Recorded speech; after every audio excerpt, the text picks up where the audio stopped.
The old oak tree stood sentinel on the hill, its branches gnarled and twisted, a testament to the passage of time. Just as its rings told a story of storms weathered and seasons endured, so too did Elsie, sitting beneath it, reflect on her 75 years. She'd spent the morning decluttering her attic, a task that had unexpectedly unearthed not just dusty boxes but also a trove of buried emotions. The attic, much like her life, had become cluttered with things, trinkets, mementos, regrets. She chuckled softly, remembering the countless battles fought over inconsequential matters, the endless stream of yeses that had left her depleted and resentful.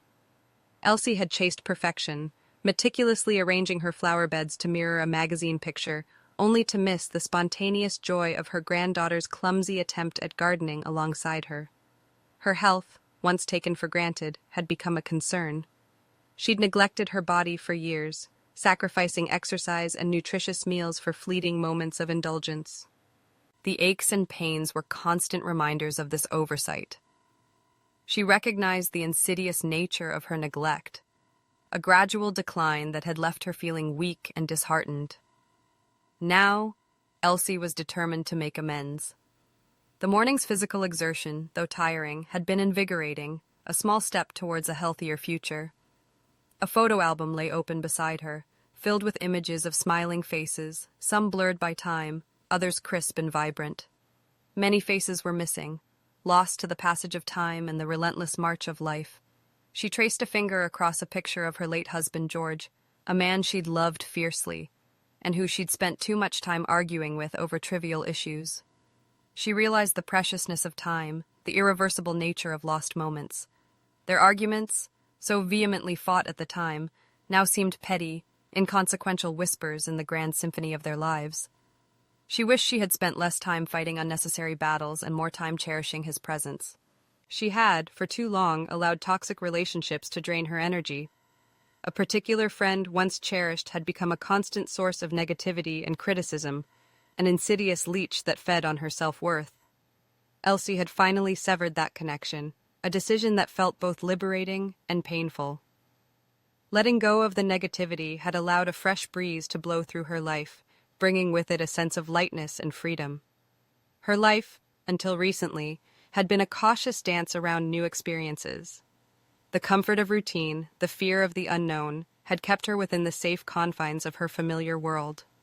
But the discovery of her husband's old journals, detailing his adventurous youth, had ignited a spark of longing within her. She was considering joining a pottery class, a daring venture into a world completely foreign to her. The fear was still there, a faint whisper in the back of her mind, but it was overshadowed by a yearning for something more, a desire to expand her horizons. Technology had long been a source of anxiety for Elsie. She'd clung to the simplicity of the past, resistant to the advancements of the digital age. But recently she'd started using video calls to stay connected with her scattered family, a small step that had brought immeasurable joy. The technology wasn't intimidating, it was a tool, a bridge connecting her to loved ones across miles. The fear, she realized, had been a self-imposed barrier. She'd spent years seeking the approval of others, carefully crafting her image to meet society's expectations. Now, surrounded by the quiet beauty of the hillside, she felt a newfound sense of self-acceptance. She was Elsie, flawed and imperfect, yet vibrant and full of life. She didn't need anyone's approval. She was enough. Elsie understood now. The pursuit of youth, the relentless struggle for perfection, the avoidance of new experiences, these were all distractions, fleeting attempts to escape the inevitable passage of time.